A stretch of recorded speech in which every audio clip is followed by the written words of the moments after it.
माने या न माने, माने या ना माने जी। हाँ, ये बात मुझे भी पूरी तरह से बनावटी लग रही है, पर बताने वालों की सुने तो ये एकदम सत्य घटना है। खैर जो भी हो, पर ये घटना जिस व्यक्ति के साथ घटी उससे तो मैं नहीं मिला हूँ, और मिलता भी कैसे, क्योंकि इस घटना को घटे 55-60 साल हो गए हैं। और इस घटना के घटने के 5-6 साल बाद वो व्यक्ति भी प्रभु को प्यारा हो गया था। इस रोचक दैवीय घटना को सुनाने से पहले मैं आप लोगों को बता दूं कि बताने वालों की माने तो एक मरा हुआ व्यक्ति लगभग 7-8 घंटों के बाद जीवित हो गया, और वो भी उस समय जब उसकी चिता में आग लगाई ही जाने वाली थी। खैर यहाँ तो मैं ये भी कह सकता हूँ कि शायद वो आदमी मरा ही न हो, पर लोगों की सुने तो चिता पर से घर आने के बाद उस व्यक्ति ने जो बातें बताई उससे सब लोगों को बहुत ही कौतूहल हुआ, क्योंकि वो व्यक्ति डंके की चोट पर बताया कि वो सच में मर गया था, और उसे यमदूतों ने यम के कहने पर फिर से वापस लाकर छोड़ दिया। आइए इस घटना को विस्तार से सुनते हैं। हमारे गांव के बगल में एक गांव है, ये घटना वहीं की है। वहाँ एक पंडित जी थे, लगभग 70 साल के, पर एकदम चुस्त दुरुस्त। एक बार वो अपने घर के दरवाजे पर ही चौकी पर बैठकर घमावन धूप सेकना, यानी धूप सेक रहे थे, उसको घमावन घाम सेक रहे थे। दरअसल बात ये थी कि जाड़े का मौसम था और कड़ाके की ठंड पड़ रही थी। दोपहर का समय हो गया था, पर लोगों के शरीर की ठिठुरन जाने का नाम नहीं ले रही थी। अचानक उस पंडित जी के शरीर में एक अजीब सी हलचल हुई, और पंडित जी कुछ समझ पाते या अपने को संभाल पाते इससे पहले ही वो चौकी पर से नीचे लुढ़क गए। पास में ही उनकी नातिन खेल रही थी। वो दौड़ते हुए घर में गई और अपनी माँ को बुला लाई। फिर तो रोना चिल्लाना शुरू हो गया, और देखते ही देखते लगभग पूरा गांव वहाँ इकट्ठा हो गया। गांव के कुछ बुजुर्ग लोगों ने पंडित जी के शरीर की जांच कर पड़ताल की, और उन्होंने देखा कि पंडित जी तो एकदम ठंडे हो गए हैं और उनकी यह लीला समाप्त हो गई है। अब लोगों ने उनके अंतिम क्रिया की तैयारी शुरू कर दी। विमान के लिए बांस कटवा कर मंगाया गया। गांव के लोगों ने अपने अपने घर से जलावन लकड़ी इकट्ठी की, गोहरा यानी गोबर आदि कंडे निकाला, और 2 बैलगाड़ियों पर जलावन को लादा गया। ये सब करने में लगभग शाम हो गई, और अब पंडित जी की अर्थी को लेकर लोग नदी किनारे गए।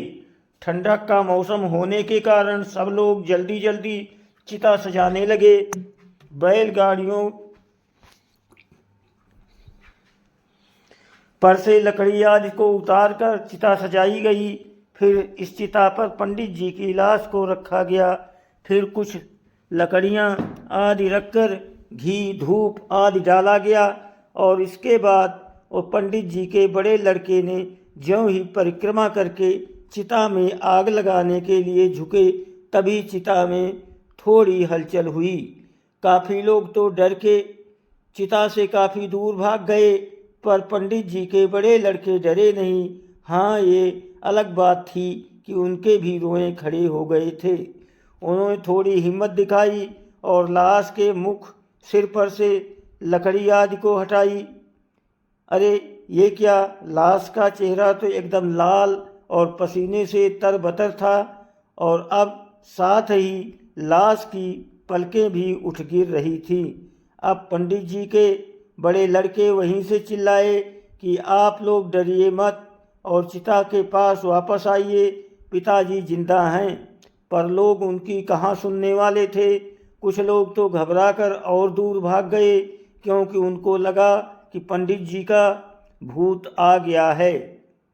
कुछ लोगों ने तो पंडित जी के बड़े लड़के से कहा कि आप भी दूर हो जाइए, पता नहीं कौन सी अनहोनी घट जाए।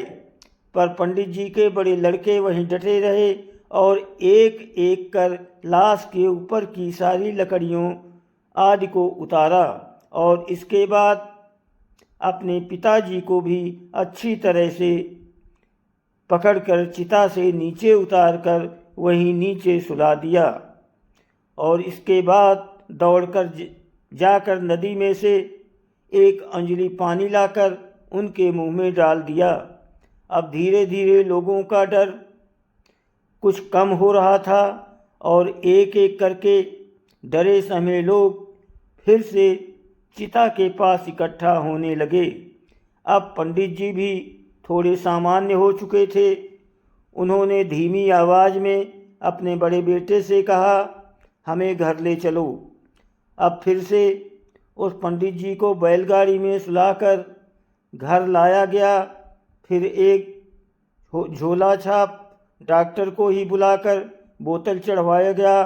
2-3 दिन के बाद फिर से पंडित जी एकदम चंगे भले हो, यानी कि पहले जैसे हो गए। ये बात अब तो पूरे जवार में फैल चुकी थी कि फलां गांव के फलां बाबा मरकर जिंदा हो गए। वे चिता पर उठकर घर आए। रिश्तेदारों आदि के साथ ही बहुत सारे लोग भी दूर दूर से उस बाबा के पास आते थे और कौतूहलवश से उन्हें देखते थे। इस घटना के घटने के लगभग 8-10 दिन बाद कुछ लोग पंडित जी के दरवाजे पर बैठकर इसी घटना के जिक्र कर रहे थे। कोई कह रहा था बाबा मरे नहीं थे, अपितु उनका प्राण छिप गया था और 7-8 घंटे बाद फिर वापस आ गया। पर कुछ लोग मानने को तैयार ही नहीं थे। उनका कहना था कि उन लोगों ने खुद ही बाबा की जांच पड़ताल की थी और बाबा एकदम ठंडे और पीले हो गए थे। अभी उन लोगों की ये बात चल ही रही थी कि बाबा घर में से बाहर निकले और बोल पड़े कि वास्तव में ये मर गए थे। बाबा की ये बात कुछ लोगों को मजाक लगी, पर बाबा ने जोर देकर ये बात कही। फिर बाबा ने उस घटना का जिक्र कुछ इस प्रकार किया।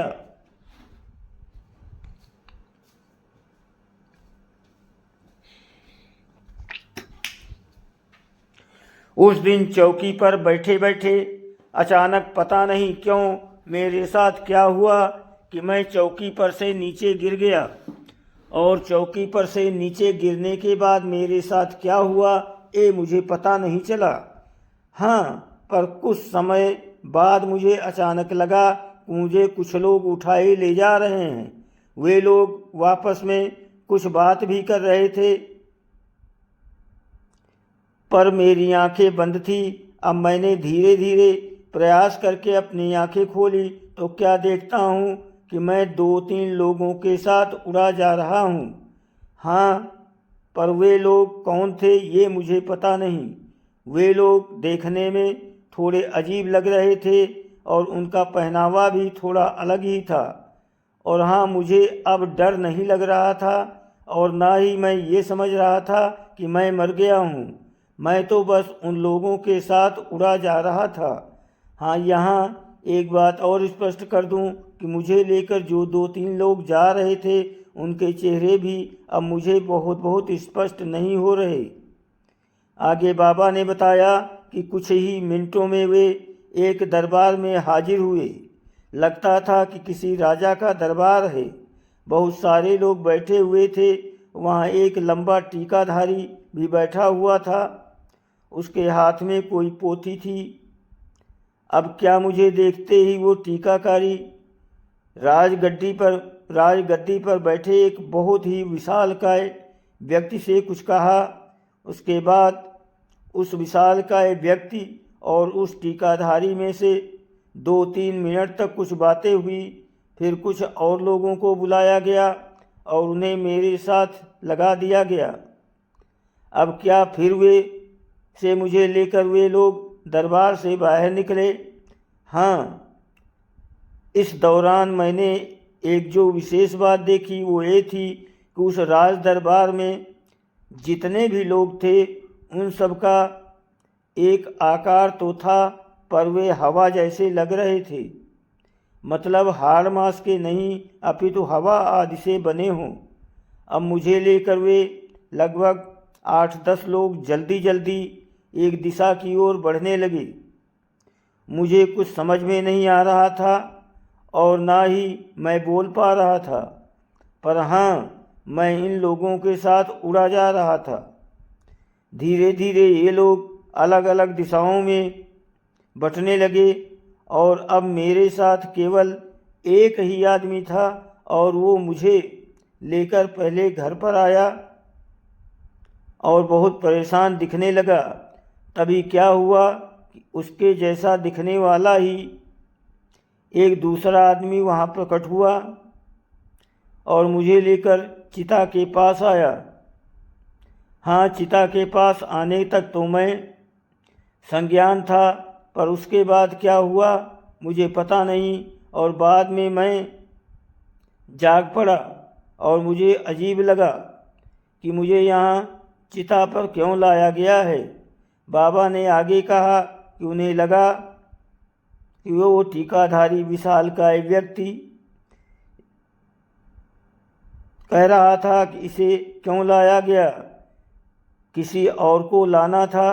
खैर, जो भी ये घटना सही हो या गलत, पर उस पंडित जी यानी बाबा को जानने वाला हर व्यक्ति यही कहता था कि ये घटना बिल्कुल सही है, क्योंकि बाबा कभी कभी झूठ नहीं बोलते थे और अपने उसूलों के बहुत पक्के थे। इस घटना के 5-6 साल बाद तक बाबा जिंदा रहे और अपनी इन यादों को लोगों को सुनाते रहे। हाँ, यहाँ एक बात और बता दूं कि फिर से जिंदा होने के बाद बाबा के जीवन में बहुत सारे बदलाव आ गए थे। इस घटना के बाद किसी ने भी बाबा को न गुस्सा करते देखा, न बीमार पड़ते। बाबा का जीवन एकदम बदला बदला लग रहा था। वे अपने से मिलने आने वालों से बहुत प्रेम से मिलते थे। दोस्तों, वीडियो को लाइक और सब्सक्राइब ज़रूर करें। आप सबकी बहुत मेहरबानी है और आगे भी ऐसे ही करते रहिए। 2 सेकंड में आप लाइक सब्सक्राइब कर दिया करो। आप सभी को बहुत बहुत धन्यवाद।